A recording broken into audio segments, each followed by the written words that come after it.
अस्सलाम वालेकुम। Programme behind the wicket with Moin Khan के साथ मैं हूं मोनिस रजा और मेरे साथ मौजूद हैं सीनियर एनालिस्ट सुहेब अलवी साहब। आपको बता दें कि मोइन खान साहब नासाज है जिसकी वजह से आज के शो में वो हमारे साथ नहीं होंगे। वर्ल्ड कप के मरहले की अगर बात करें तो अब सेमीफाइनल का मरहला कल से शुरू हो रहा है और बहुत अहम मैच है कल, इस पर भी बात करेंगे। लेकिन उससे पहले बात करते हैं कौमी क्रिकेट टीम को किस तरह से उठाना है। पीसीबी ये सोच रहा है कि किस तरह से टीम ने कमबैक किया है उसी तरह से उसको बैनुल अक़वामी सतह पर भी एक मजबूत टीम की सूरत में सामने लाना होगा। अहम मुलाकात हुई है हेड कोच की पीसीबी के चेयरमैन से और दीगर ऑफिशियल से, और ये अहम मुलाकात इसलिए करार दी जा रही है कि मिकी आर्थर ने एक मरतबा फिर टीम के साथ काम करने का कहा है। वो चाहते हैं कि वो पाकिस्तान की टीम के साथ काम करें। इस पर हम मजीद बात कर लेते हैं। हमारे साथ लंदन से मौजूद होंगे हमारे नुमाइंदे अकील अहमद। अकील अहमद, आपको वेलकम करेंगे शो में। बताइएगा कि अहम मुलाकात हुई है, मिकी आर्थर ने एक मरतबा फिर कहा है कि वो पाकिस्तानी टीम के साथ काम करना चाहते हैं। क्या तफसीलात हैं आपके पास? जी मोनिस बिल्कुल। आज लंदन में जो पीसीबी के चेयरमैन एहसान मानी साहब से हेड कोच मिकी आर्थर, जिनका वर्ल्ड कप के बाद से जो है कॉन्ट्रैक्ट तो खत्म हो गया, उनकी मुलाकात हुई है। तफसीली तकरीबन 1.5 घंटे तक ये मुलाकात जारी रही है, जिसमें एमडी वसीम खान भी मौजूद थे। और जो हमारी इतलात है उसके मुताबिक जो हेड कोच है उन्होंने अभी रिपोर्ट तो जमा करानी है, लेकिन जो वर्ल्ड कप में पाकिस्तान क्रिकेट टीम को इब्तदाई तौर पर जो शिकस्तें हुई थी और जिस तरह उन्होंने कम बैक किया और फिर 5 मैचेस जीते हैं इंग्लैंड समेत टीमों को, तो उन्होंने उस हवाले से चेयरमैन पीसीबी को इत्मीनान में लिया और उन्हें तमाम तफसीलात से आगाह किया। और जो हमारी इतलात है उसके मुताबिक मिकी आर्थर, जिनका कॉन्ट्रैक्ट तो खत्म हो चुका है, उन्होंने एक बार फिर पीसीबी के चेयरमैन एहसान मानी साहब से ये ख्वाहिश जाहिर की है कि वो कौमी क्रिकेट टीम की एज ए हेड कोच जिम्मेदारियां निभाने के लिए दिलचस्पी रखते हैं। अगर पीसीबी चाहे तो वो उनके कॉन्ट्रैक्ट में तोसीह कर सकता है, हालांकि कॉन्ट्रैक्ट खत्म हो चुका है। अगर पीसीबी ये कॉन्ट्रैक्ट उनका आगे बढ़ाता है या तोसीह करता है या दोबारा करता है, तो इसकी उन्होंने ख्वाहिश जाहिर कर दी है। अब जो है इस हवाले से चेयरमैन पीसीबी और क्रिकेट कमेटी जो कि जिन्हें कहा गया है, मिकी आर्थर से चेयरमैन पीसीबी ने यह भी कहा है कि वो जो क्रिकेट कमेटी का इजलास हो रहा है उसमें अपनी तमाम प्रेजेंटेशन पेश करें और खास तौर पर 3 साल जो दौर था उसमें उन्होंने जो स्टेप्स लिए हैं और जो कौमी क्रिकेट टीम की जो शिकस्तें भी नाकामी हुई हैं, जो फतूहात हुई हैं, उन पर तफसीली जो है उनको ब्रीफ करें और उसकी रोशनी में क्रिकेट को। जी अकील अहमद, आपको आवाज आ रही है? गालिबन हमारा राब्ता आपको आवाज आ रही है? आ रही है मुझे। जी मुकम्मल कीजिएगा, आपकी बात मुकम्मल नहीं हुई शायद। जी मोनस, बिल्कुल। क्रिकेट बोर्ड जो है अभी पीसीबी के चेयरमैन की जो कोर्ट जो है जो बॉल है वो उन्होंने मिकी आर्थर ने चेयरमैन एहसान मानी के कोर्ट में फेंक दिया। उन्होंने ये फैसला करना है क्योंकि ये स्वाबदीदी इख्तियार चेयरमैन पीसीबी और गवर्निंग बोर्ड के मेंबरान का, और गवर्निंग बोर्ड के मेंबरान ये फैसला करेंगे कि आया मिकी आर्थर को ये जिम्मेदारियां दोबारा देनी है या नहीं। इस हवाले से ये फैसला होगा। आज की मुलाकात में ये बात अहम थी कि उन्होंने खुद ख्वाहिश जाहिर की और मुझे लगता है कि जो मिकी आर्थर है उनके जो पाकिस्तान क्रिकेट बोर्ड के जो और खास तौर पर खिलाड़ियों के साथ अच्छे रवाबत है, वो चाहते हैं कि ये जिम्मेदारियां निभाए वो मुस्तकबिल में भी। और पाकिस्तान क्रिकेट टीम के हवाले से उन्होंने चेयरमैन पीसीबी को इस बारे में भी आगाह किया कि जो इन पर जिस तरह खिलाड़ियों की कारकर्दगी में और नौजवान खिलाड़ियों ने जिस तरह परफॉर्म किया, उन्हें मजीद मौका मिला तो वो पाकिस्तान क्रिकेट टीम को एक मजबूत टीम बना देंगे जो कि आइंदा जो वर्ल्ड कप जो आइंदा क्रिकेट है उसमें पाकिस्तान के लिए सर्वनाश मिटेंगे। अकील अहमद हमें तफसील से बता रहे थे। सोहेब अलवी साहब हमारे साथ मौजूद हैं। वही गुफ्तगू जो हमने शायद 2 दिन पहले भी की थी, आपके साथ मौका मिला था मुझे। तो मिकी आर्थर ने तो पहले से कहा हुआ है कि वो पाकिस्तान टीम के साथ चल सकते हैं। चेयरमैन क्या फैसला करेंगे? पहली बात ही चेयरमैन का फैसला ही नहीं है, क्योंकि चेयरमैन ने जब बोर्ड ऑफ गवर्नर्स की मीटिंग हुई तो उन्होंने बताया कि अब क्रिकेट कमेटी जो है ये सारे जितने स्टेक होल्डर्स हैं उनसे वो बात करेगी, कोच का इंटरव्यू लेगी, कोच का पॉइंट ऑफ व्यू लेगी, कप्तान का पॉइंट ऑफ व्यू लेगी, प्लेयर्स का लेगी, जो बॉलिंग कोच था, बैटिंग कोच था, जितने भी जो जिसका परफॉर्मेंस जिसका रोल था अच्छे परफॉर्मेंस या बुरे परफॉर्मेंस में, उनका सबका रोल लेगी। Then they will all sit together, compile a report और वो चेयरमैन साहब को दे दी जाएगी, जिसमें एक ये भी पता चला था कि शायद वो हारून रशीद और जाकिर खान के थ्रू रूट हो, जिसके ऊपर सवाल उठ रहा था कि एमडी जो रिपोर्ट लिख रहा है वो उनके सबऑर्डिनेट कैसे उसको वेट करके ऊपर चेयरमैन के साथ भेजेंगे। बहरहाल जो भी प्रोसीजर है तो अगर चेयरमैन ने खुद मिल लिया मिकी आतर से, तो क्या सिग्नल गया है क्रिकेट कमेटी को? पहली बात तो ये है कि अच्छा, चेयरमैन का इसके मायने जो गलतफहमी हो सकती है या शायद सही बात निकले कि चेयरमैन साहब नोइंग कि उनको मिलने की जरूरत नहीं थी और उनका मिलना बनता भी नहीं था, लेकिन फिर भी वो मिले, उन्होंने उनकी बात भी सुनी और बेशक उनसे ये कहा कि आप क्रिकेट कमेटी को प्रेजेंटेशन करें। क्रिकेट कमेटी विल रेकमेंड कौन कोच होना चाहिए, सही, एंड उसके बेसिस के ऊपर शायद मिकी आतर का नाम ही ना वो डालें, तो फिर क्या करेंगे एहसान मानी साहब? तो मेरा ये ख्याल है, एक तो एहसान मानी को एक्सक्यूज कर देना चाहिए था, मैं बिजी हूँ या कुछ भी हूँ, या ये कि मैं आपसे फिर मिलूंगा, मैं साउथ अफ्रीका में आके आपसे मिल लूंगा एज कर्टेसी कॉल। लेकिन इस वक्त जो है अगर मैं मिलता हूँ आपसे तो फिर वो क्रिकेट कमेटी का रोल हो जाता है, उस पर भी एक प्रेशर आएगा कि अच्छा, दूसरा ये है कि एमडी जो है वसीम खान साहब, जिनसे मेरी बहुत उम्मीदें हैं, तो प्रोफेशनल आदमी हैं, वो भी मिल लिए। सही, तो सबऑर्डिनेट्स अभी मिले नहीं है, सबऑर्डिनेट्स ने इंटरव्यू नहीं किया है। उसूलन तो वसीम अकरम को करना चाहिए, मिसबाउल हक को करना चाहिए, उरूज मुमताज, मुदस्सर नजर, इनको करना चाहिए और एमडी को ब्रीफ करना चाहिए, जो कि chairman of the cricket committee है। अब वो उन्होंने पहले इंटरव्यू कर लिया, तो ये बात मेरे नजदीक सही नहीं है। अभी तो यही नहीं डिसाइड होगा, क्रिकेट कमेटी को ये सजेस्ट करना चाहिए कि हमारा पाकिस्तानी कोच होना चाहिए या फॉरेन कोच होना चाहिए, यू नो। तो पाकिस्तानी कोचेज हैं, उसमें आप पीएसएल के कोचेस को देख लें, क्योंकि वो सबसे करीब है पूरे पाकिस्तान के क्रिकेटर्स से, जिसमें मोइन खान भी कैंडिडेट आते हैं, जिसमें अगर फॉरेन कोच की तरफ ये जाना चाहते हैं तो may be Dean Jones is a good choice. And Mickey Arthur ने जो कराची की वो की है कोचिंग, वो टीम तो कहीं नहीं पहुंची है। जो टीम्स पहुंची हैं वो इस्लामाबाद हैं या क्वेटा ग्लैडिएटर्स हैं, उनके कोचेस को आप कंसिडर करें, शॉर्टलिस्ट करें। तो इसका मतलब है कि ये मुलाकात जो है ये असरअंदाज हो सकती है उस कमेटी के ऊपर जिसको ये रिपोर्ट मुरतब करनी है कि पिछले 3 सालों में बोर्ड की कारकर्दगी कैसी रही, जो लोग आपने हायर किए थे, जो कोचेस आपने हायर किए थे, उन्होंने क्या किया। तो ये मीटिंग नहीं होनी चाहिए थी, आइडियली नहीं होना चाहिए थी, बल्कि बिल्कुल भी नहीं होना चाहिए थी। एमडी मिल लेते ज्यादा, क्योंकि he is the chairman of the committee, तो वो उनको ब्रीफ भी कर सकते। वो ये कहता है कि मैं मिला हूं, उनको ब्रीफ करने।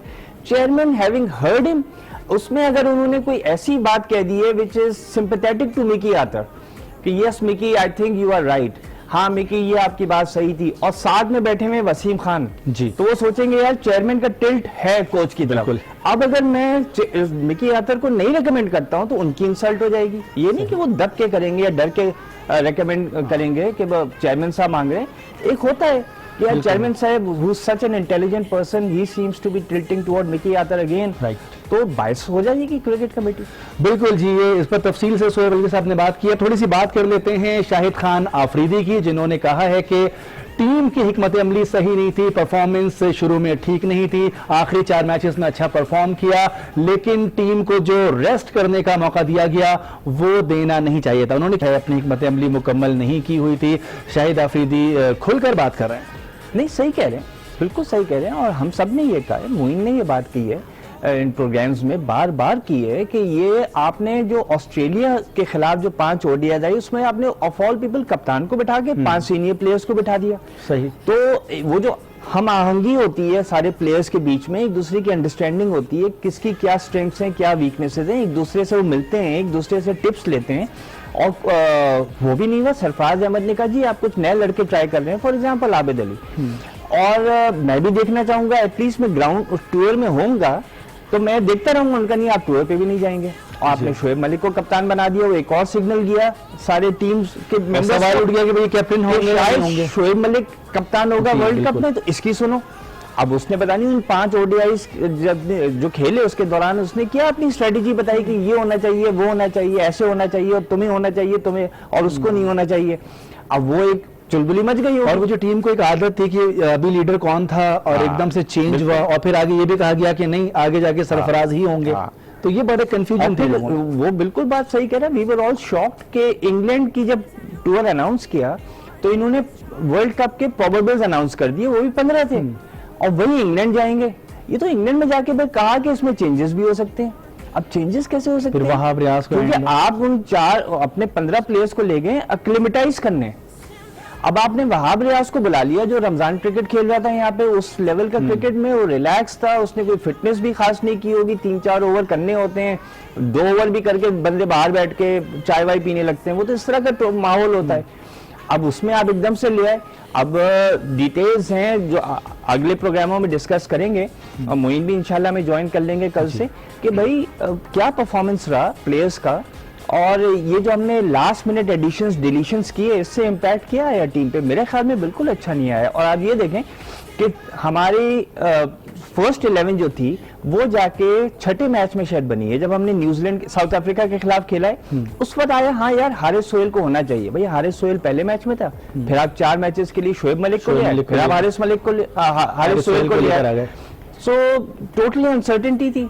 आपका अटैक स्पिन ओरिएंटेड होगा या पेस ओरिएंटेड होगा, किस टीम के अगेंस्ट आप पेस ओरिएंटेड करेंगे, किस पिच के ऊपर आप स्पिन ओरिएंटेड करेंगे, मोर और लेस वही टीमें खिलाते रहे। बिल्कुल, आपसे मजीद बात भी करेंगे। नाज़रीन, आपको बताएं कि इस वक्त आपको दिखाएंगे एरियल धो डाल मोमेंट और एक ब्रेक लेंगे। उसके बाद ऑलराउंडर्स इमाद वसीम और शादाब खान वतन वापस लौट गए और अपने शहर में आकर उन्होंने प्रेस कॉन्फ्रेंस की, जिसमें उन्होंने कहा कि अफवाहें फैलाई जा रही थी कि टीम में ग्रुप बंदी है, ऐसी कोई सूरत हाल टीम में मौजूद नहीं है। बल्कि इमाद वसीम ने यहां तक कहा कि अगर ऐसी कोई कंडीशन टीम में मौजूद होती तो सबसे पहले मैं उस टीम का हिस्सा नहीं होता। दोनों खिलाड़ियों ने कहा है कि वो ये समझते हैं कि जिस अंदाज में टीम खेली है तो कुछ कंडीशंस आड़े आ गई, कुछ हिकमत अमली का फुकदान था, लेकिन वो ये कहते हैं कि जो कहा जा रहा था कि टीम में ग्रुप बंदी है, ऐसी कोई सूरत हाल नहीं। खान कह रहे थे कि कोई ग्रुप बंदी नहीं है, सरफराज अहमद से बहुत अच्छे ताल्लुकात हैं।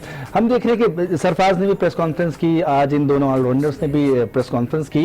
क्या मकसद है? क्या बहुत जरूरी होता है, या बोर्ड के जो बड़े ऑफिशियल्स हैं वो अपना प्रेशर कम करना चाह रहे हैं कि पहले ये मीडिया के सामने आ जाए? देखिए, पहली बात है कि सरफराज ने की, ठीक है, कोई हर्ज नहीं जी, लेकिन ये एक शहर में ही कोई वो वर्कशॉप थोड़ी है, ये कोई वो रोड शो थोड़ी है पीसीबी का कि भाई यहाँ पे इमाद और शादाब कर रहे हैं। पहली बात है why Imad and why Shadab, why not another cricketer. अच्छा, दूसरी बात ये है कि भाई ये किस कैपेसिटी में प्रेस कॉन्फ्रेंस कर रहे हैं, ये क्या कर रहे हैं। अब फॉर एग्जांपल ये कोई ऐसी बात बोल दें जो कि सरफराज की बात से कॉन्ट्रडिक्ट करती हो, इनको हर वर्ड बाय वर्ड तो नहीं याद होगा ना। सरफराज ग्रुप बंदी नहीं है, अच्छा, सामने लाहौर में आके बाबर आजम कुछ बोल देगा तो पहली बात है इन लड़कों को क्यों आप एक्सपोज कर रहे हैं? भाई सबको पता है अब तो आजकल तो टेक्नोलॉजी का जमाना है, लाइव अपडेट्स आ रही होती हैं, लाइव कोट्स आ रही होती हैं कि किसने क्या कहा है, कौन क्या कर रहा है, सारे सहाफियों को पता है। ठीक है, आप चाहते हैं कि ऐसे सहाफियों से हम सामना कराएं जो कि इंग्लैंड में नहीं थे, कि उनके कोई सवाल हो, तो भैया आप सरफराज से कहें आप कराची में करें, फिर लाहौर में करें, फिर पिंडी में करें, और जो प्लेयर्स आना चाहें उसमें शरीक हो जाए। नहीं, प्लेयर्स को आप बिल्कुल ना लाएं, बिकॉज ये प्लेयर्स जो है ना, ये किस कैपेसिटी में प्रेस कॉन्फ्रेंस कर रहे हैं, without their captain, without their coach, without the support staff, ये किस कैपेसिटी में कर रहे हैं। अब मैं आपको 2-3 चीजें बताऊं, ये तो अभी छोटी छोटी हाईलाइट्स थी ना। अब इन्होंने ये कहा है कि वर्ल्ड कप के दौरान वजीर आजम का कोई पैगाम नहीं आया। भाई ये कौन है कहने वाले? क्या इमाद वसीम को पैगाम आता? क्या पता आया हो, कोच को आया हो, वजीर आजम के ट्वीट तो आ रहे थे, ट्वीट आया था एक दिन पहले, बिल्कुल ठीक है, लेकिन ये है कि भाई ये क्यों वो कर रहे हैं। साथ में ये कह रहे हैं, इन्होंने एक और चीज कही है कि फॉर एग्जाम्पल जो इमरान साहब की मैं बड़ी इज्जत करता हूं, और जो वो कहते हैं वो किसी वजह से कहते हैं, वो बड़े वो जीनियस आदमी है और ये है वो है। पहले ही मैच में बात नहीं मानी कैप्टन ने, ना बात नहीं मानी। अब क्या इससे कोई ये नतीजा ना निकाल ले कि इमाद वसीम पैगाम पहुंचा रहे हैं इमरान खान को कि मैं तो मानता हूं आपकी बात, वो नहीं मानते सही। देखिए ना, जो शरारत करना चाहें वो बहुत शरारतें कर सकते हैं, और ऐसी ऐसी बातें। अच्छा, फिर ये कह रहे हैं कि टूर्नामेंट में पाकिस्तान स्पिनर्स की परफॉर्मेंस इतनी बुरी नहीं थी, ये कहा है इमाद वसीम ने। इमाद वसीम ने 5 इनिंग्स में गेंद की है, जी हाँ, 39 ओवर्स किए हैं, 2 विकेटें लिए 188 रन देके। और कहना परफॉर्मेंस इतनी बुरी नहीं, इतनी बुरी नहीं, इससे बुरी क्या हो सकती है? बिल्कुल। अब देखिए ना, ये जब आप कहते हैं अपने आप को डिफेंड करवा रहे हैं, पीसीबी ने बच्चों को आगे भेज दिया है, वो बेचारे अपनी बात ही करेंगे ना। मैं इमाद की जगह होता हूँ, मेरी ये उम्र होती है, मेरा उतना एक्सपोजर होता है जितना इमाद का, मैं भी शायद ये कह जाता। हमारे स्पिनर से बेहतर तो अफगानिस्तान के स्पिनर थे। देखिए ना, अभी आगे जाने के प्रोग्राम में जब हमने सोचा था, मोइन से हमारा एग्रीमेंट हुआ था कि हम 5 दिन पाकिस्तान की इवैल्यूएशन करेंगे दूसरे क्रिकेटर्स से कंपेयर करके, तो इंशाल्लाह सारी चीजें सामने आ जाएंगी। Shadab 9 wickets for 320 runs at an average of 35.5, और इतनी बुरी नहीं थी। अच्छा, हफीज ने 32 ओवर किए 7 इनिंग्स में, 2 विकेट्स फॉर 189 रन्स, ठीक है, 94.5 की एवरेज है। शोएब मलिक ने 1 for 47 किए, 3 इनिंग्स में बॉलिंग की, 8 ओवर। तो ये तो वाहियात परफॉर्मेंस है। अब आप खामखा ये पॉइंट उठा रहे हैं, तो इसलिए ऐसे और इन्होंने पॉइंट्स लिखे हैं। मेरे पास तो पूरी ट्रांसक्रिप्ट आई है इंटरव्यू की, प्रेस कॉन्फ्रेंस की, और मुझे उसमें बहुत खामियां नजर आई। ये बच्चे हैं और बड़े ऑनेस्ट बच्चे हैं, इनके दिल बड़े साफ हैं। इमाद का हो गया, शादाब का हो गया, बाबर का हो गया, लेकिन आप खामखा इनसे कहलवा रहे हैं। तो ये सेकंड पॉइंट जो मैंने भी कहा था कि बोर्ड के ऑफिशियल्स जिनको खुद सामने आना चाहिए, वो अपना प्रेशर कम करने के लिए इनको सामने भेज रहे हैं। नहीं, कम करने के लिए तो अपने ऊपर और प्रेशर बढ़ा रहे हैं। बिकॉज अगर इन्होंने कुछ कह दिया और 4 सहाफियों ने कोई चीज लिख दी, अच्छा ये एजेंसीज जो हैं, प्रेस एजेंसीज भी बैठी हैं, ये जो इन्होंने इमाद ने कहा है और जो शादाब ने कहा है, फिर बाबर आजम कहने जा रहा है और दूसरे कहने जा रहे हैं, वो सारी दुनिया में स्प्रेड करेंगे। वहां से एक कोई इंडियन कॉरेस्पॉन्डेंट कोई बात उठा लेगा, वो कोई और चीज लिख देगा। इमाद एक जगह इन्होंने कहा है कि इंटरनेशनल क्रिकेट में हमें कोच का इतना बड़ा रोल नहीं होता। तो वो क्या कहना चाह रहे हैं कि इंटरनेशनल क्रिकेट में कोच का इतना बड़ा रोल नहीं होता, मतलब मिकी आतर का कोई बड़ा रोल नहीं है, ठीक है, शास्त्री का कोई बड़ा रोल नहीं है, जिसका भी है। तो अब कल को कोच आएगा तो कहेगा इमाद तो पहले ही मेरे अगेंस्ट है। वो तो कह रहा है कि इंटरनेशनल लेवल पे एक कोच का कोई रोल, खास रोल नहीं होता। सही, ये इन्होंने कहा है। आपके ख्याल में, आप इतना क्रिकेट को कवर करते हैं और बड़ी माशाल्लाह वर्ल्ड कप के ऊपर तो आपकी बड़ी नजर है, आपके ख्याल में टीम का कोच फॉरेन होना चाहिए या लोकल? देखिए, वेरी गुड क्वेश्चन। ये आप देखते हैं कि आपके सबसे पहले आप अपने प्लेयर्स को और अपना कल्चर देखते हैं कि हमारी टीम का कल्चर क्या है। अगर आपको समझते हैं कि टीम का कल्चर सही है, तो फिर आप ऐसा कोच लाते हैं जो उसी कल्चर को लेके आगे बढ़े। सही। अगर आप देखते हैं हमारी टीम का कल्चर सही नहीं है, फॉर एग्जांपल फिटनेस पे कोई जोर नहीं दे रहा है, खाने पे, डाइट पे नहीं दे रहा है, जैसे बात हुई थी कि बिरयानियां खाई जा रही हैं जबकि आपने वर्ल्ड कप में खेलना है, या अगर आप कोई और समझते हैं कि डिविजन्स हैं कुछ है, तो फिर आप एक ऐसा कोच ढूंढते हैं जो कि यूनिफाई करे, जो कि टास्क मास्टर भी हो, जो कि इनको फिट भी रखे और इनका डाइट के ऊपर भी कंट्रोल रखे, उसके बाद एक डाइटिशियन भी वो हायर करे, वो जो भी करना है। तो पहले तो आप ये डिसाइड करते हैं, उसके बाद आप देखते हैं कि कौन से कैंडिडेट्स हैं। आप आंखें बंद कर लेते हैं कि फॉरेनर है या पाकिस्तानी है, ठीक है। आप देखते हैं कौन सबसे क्वालिफाइड है, जो पूरी दुनिया में हम देख रहे हैं उसमें पाकिस्तानी के भी नाम आते हैं, आपके फॉरेनर्स भी आते हैं। फिर आप ये देखते हैं मेरा बजट कितना है, फिर आप ये देखते हैं कि क्या कम्युनिकेशन रहेगी। फॉर एग्जाम्पल बाबर आजम ने जितने भी वहां पे मैन ऑफ द मैच मिले या वो दिया, उसने उर्दू में बोला, ठीक है। दैट मीन्स उसकी एक है, और मैं तो प्राउड होता हूं, मुझे बहुत खुशी होती है जब हमारे लड़के उर्दू में बोलते हैं, हमारी मादरी जबान है। फ्रेंच फुटबॉलर्स फ्रेंच में बोलते हैं, पोर्चुगीज में बोलते हैं, उस वक्त हम उनकी वाह करते हैं और पोस्टर्स लगाते हैं अपने कमरे में। यहाँ अगर कोई उर्दू में बात करता है, कहते हैं यार देखो, बड़े बड़े तरक्की याफ्ता ममालिक है जिनके जो है वजीर आजम हो गए, उनके सदर हो गए, वो अपनी जबान में बात करते हैं। फॉर एग्जाम्पल अब मैं बाबर आजम का ले लेता हूं, दैट मींस उसकी इंग्लिश कम्युनिकेशन इतनी नहीं है, उसमें कोई हर्ज नहीं है, ठीक है। अब आप एक इंग्लिश कोच ले आएंगे, साउथ अफ्रीकन एक्सेंट है। अब साउथ अफ्रीकन एक्सेंट अगर मिकी आतर का है, किसी का ऑस्ट्रेलियन एक्सेंट है, कोई बाहर से ले आए, आधी बातें लड़कों की समझ में नहीं आती। अच्छा, पर उनका अपना लाइफस्टाइल होता है, उनकी लिबरल लाइफस्टाइल होती है, उससे लड़के इन्फ्लुएंस हो सकते हैं। आपका जो फॉरेन है, उन फॉरेनर्स में बहुत ऐसा लाइफस्टाइल आता है जो लड़कों को खराब कर सकता है। बिल्कुल, बिल्कुल। वो उनकी कोई नियत नहीं होगी, लेकिन उनका एक लाइफस्टाइल है, ठीक है। वो जब बाहर जाते हैं तो वो रात को नाइट क्लब्स भी जाते होंगे, तो लड़के भी कहते हैं अगर कोच जा सकता है तो मैं भी जा सकता हूँ। वो ऑफ डेज में जाते होंगे और there is no harm in it, उनके कल्चर में अलाउड है। तो ऐसी बातों में बेशक आप पाकिस्तानी कर लें, पाकिस्तानी में से ये होता है कि जी वो उसका कोई कोचिंग एक्सपीरियंस है, मेरे ख्याल में है। फॉर एग्जाम्पल, ये इसलिए नहीं कि ये मोइन खान का शो है, मैं मोइन खान के मुंह पे बात बोलता हूँ या पीछे भी बोल दूं, मोइन ने क्वेटा ग्लैडिएटर्स को कोच किया है, सपोजिंग 4 सीजन्स खेले, उसमें आई थिंक 4 में से शायद 2 या 3 फाइनल में क्वेटा ग्लैडिएटर्स पहुंची है, और हमेशा नॉकआउट्स में तो पहुंची है। तो सबसे अच्छा कोच तो फिर वही है। मिकी आतर कराची को कोच कर रहा था, कराची अब कहीं पहुंची नहीं है 4 साल में, तो मिकी आतर का कराची वाली जो टीम है जिसको वो कोच करता है, उससे क्या बेनिफिट मिला है टीम को? कुछ भी नहीं मिला है। बिल्कुल। सो द फैक्ट इज, और मिकी आतर की अगर आप इवेल्युएट करें, जब ये इवेल्युएट करने जाएंगे, वो ज्यादा सीरीज हारा है, कम जीता है, और जो जीता है वो जिम्बाब्वे के खिलाफ जीता है, आयरलैंड के खिलाफ जीता है, इंग्लैंड के खिलाफ चले ड्रॉ कर लिया, लेकिन श्रीलंका के खिलाफ 0-2 हार गए हम शारजा में, जो कि वर्स्ट टीम थी टेस्ट क्रिकेट में श्रीलंका पिछले 2 साल में। It is the bottom place, उससे हम 2-0 हार गए। व्हाई? क्योंकि 2 स्पिनर नहीं खिलाए। बिल्कुल भाई, शारजा में आपने 3 पेसर्स के साथ चले गए, और मिकी आतर ने कहा हाँ मेरा डिसीजन है, बाद में उसने कहा आई टेक रिस्पॉन्सिबिलिटी, मेरा डिसीजन था। अब आपने श्रीलंका से 0-2 हार गए, आपकी रैंकिंग भी अफेक्ट हुई, आपकी इमेज भी खराब हुई, आपकी बेइज्जती भी हुई लड़कों का मोरल गिर गया। तो जिसको ये नहीं पता कि शारजा में 2 से कम स्पिनर्स नहीं खिलाते हैं। हम 4 सीजन से जब भी यूएई में खेल रहे हैं, सॉरी मैं शारजा कह रहा हूँ, यूएई में जब भी खेल रहे हैं, हमने इंग्लैंड को हराया है सीरीज, हमने साउथ अफ्रीका को ड्रॉ किया, हराया, उसके अलावा और टीमों को हमने हराया, वेस्ट इंडीज को हराया, हमेशा 2 स्पिनर्स खिला के, बिल्कुल, और 2 पेसमैन और 2 स्पिनर्स, इन्होंने 1 स्पिनर खिला दिया मार के। मोइन खान साहब हमारे साथ टेलीफोन लाइन पर मौजूद हैं। अस्सलाम वालेकुम मोइन भाई, कैसे हैं आप? जी वालेकुम अस्सलाम। तबीयत कैसी है आपकी? बस ठीक ही है यार, अभी ठीक है। हम बात कर रहे हैं इस वक्त कोचिंग के हवाले से कि क्यों फॉरेन कोच ही क्यों टीम के लिए जरूरी है। सोहेब अली साहब ने कहा कि बहुत जरूरी नहीं है, और उन्होंने आपका जिक्र भी किया कि जिस अंदाज में आपने जो है कोयटा की टीम को भी कोच किया, आपकी माशाल्लाह से अकेडमी है, आपका भी जिक्र इसमें आया। आप क्या समझते हैं कि पाकिस्तान में क्या ऐसे प्लेयर्स मौजूद नहीं हैं, एक्स क्रिकेटर्स, जो पाकिस्तान टीम को कोच कर सकें? ऐसी बात नहीं है, बिल्कुल मौजूद होंगे, मुझे लगता है कि हैं भी, क्योंकि काफी अच्छे से कल के शो में आप यहाँ मौजूद होंगे और आपसे हम फायदा उठा रहे होंगे, आपसे मजीद बात करेंगे। जी सोहेब साहब, जिस तरह से मोइन खान साहब यही कह रहे हैं कि बहुत कोई ज़रूरत नहीं है कि आप जो है वहाँ बाहर से कोचेस लेकर आएँ, हमारे पास ऐसे कोचेस मौजूद हैं, और अगर आप समझते हैं कि कुछ ऐसी टेक्निकल चीज़ें हैं जो उनमें नहीं है तो आप उनको ग्रूम करें, आप उनकी ट्रेनिंग करवाएं। वही आप देखिए, मैं अगर एग्जांपल दूं, आपका बॉब वुल्मर साहब मरहूम, अल्लाह उन्हें ख्याल में रख, तो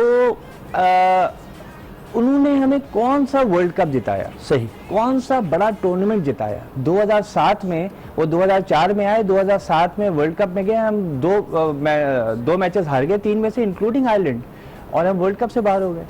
और 2003 में भी आई थिंक रिचर्ड पाइबर्स थे जी, हम ग्रुप स्टेज पे बाहर हो गए, ठीक है।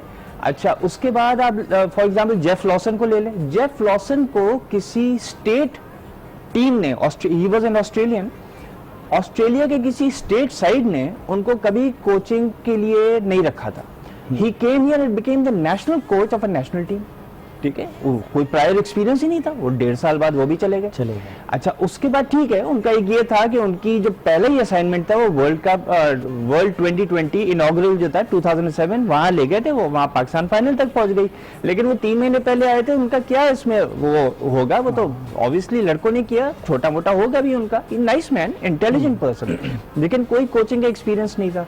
अब इसी तरह डेव वॉटमोर आए, डेव वॉटमोर ने क्या कर लिया? कुछ भी नहीं किया। अच्छा, उसके बाद 2011 में वकार यूनुस आ गए, हम सेमीफाइनल तक पहुंच गए, लेकिन Waqar had a lot of problems with a lot of players.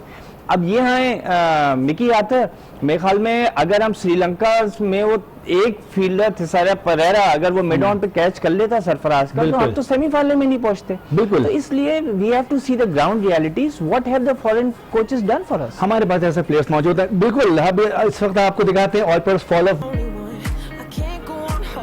Welcome back. Break पे जाने से पहले हम बात कर रहे थे वर्ल्ड कप 2019 की, जिसका अब फाइनल मरहले से पहले सेमीफाइनल के 2 मैचेस हैं, और इसमें फैसला हो जाएगा कि कौन सी टीमें फाइनल में जाएंगी। कल एक अहम मार्का है, भारत की टीम और न्यूजीलैंड की टीम मध्य मुकाबिल होंगी, और उसमें देखा जाएगा कि क्या होगा। इस पर हम बात करेंगे सोहेब अलवी साहब से, लेकिन पहले आपको दिखाते हैं। आपने देखिए जी सोहेब साहब, वही सवाल कि कौन जीतेगा कल का मैच। हाँ बिल्कुल, ये मैं आपको नहीं बताऊंगा वरना आप भी फायदा उठा लेंगे, खाली मैं फायदा उठाना चाहता हूँ। एनीवे, देखें, ये तो अल्लाह से बेहतर के अलावा कोई नहीं जानता, लेकिन ये ट्रेंड्स देख सकते हैं कि देखिए न्यूजीलैंड और इंडिया का जो मैच था वो वॉश आउट हो गया। सही, तो ऑल दो चांसेस ये थे कि इंडिया, क्योंकि बहुत सुपीरियर टीम है, नंबर 2 टीम है, तो they had a better chance against New Zealand जो कि लोअर रैंक टीम है। लेकिन जो वार्म अप गेम्स हुए थे उसमें न्यूजीलैंड इंडिया आपस में खेले थे, हाँ, तो उसमें ये है कि न्यूजीलैंड ने इंडिया को हरा दिया था। Sahi, so I think they hold a better advantage. Second match के बारे में थोड़ा सा कमेंट करेंगे आप? देखिए, सेकंड मैच अगेन बहुत इंपॉर्टेंट मैच है ऑस्ट्रेलिया इंग्लैंड का। ऑस्ट्रेलिया इंग्लैंड को हरा चुका है in the group match at Lord's, तो obviously Australia hold psychological advantage. लेकिन जो फायदा इंग्लैंड को है, वो लास्ट 2 मैचेस जीतते हुए आ रहे हैं, ऑस्ट्रेलिया अपना लास्ट मैच हार गया है, तो प्राय मोमेंटम इज विद इंग्लैंड। बिल्कुल जी, जिस तरह से दोनों मैचेस के बारे में मुख्तसर बात की सोहेब अलवी साहब ने, कल का मैच यकीनी तौर पर देखना होगा, और उसमें फैसला होगा कि कौन सी टीम आगे निकलती है, जो आगे आने वाले सेमीफाइनल की टीम से के जीतने वाला कर सकेगी। लेकिन कल की टीम के लिए इंडिया को फेवरेट करार दिया जा रहा है, लेकिन ये मेरी राय है, हो सकता है आपकी राय अलग हो। इजाजत दीजिए, अल्लाह हाफिज।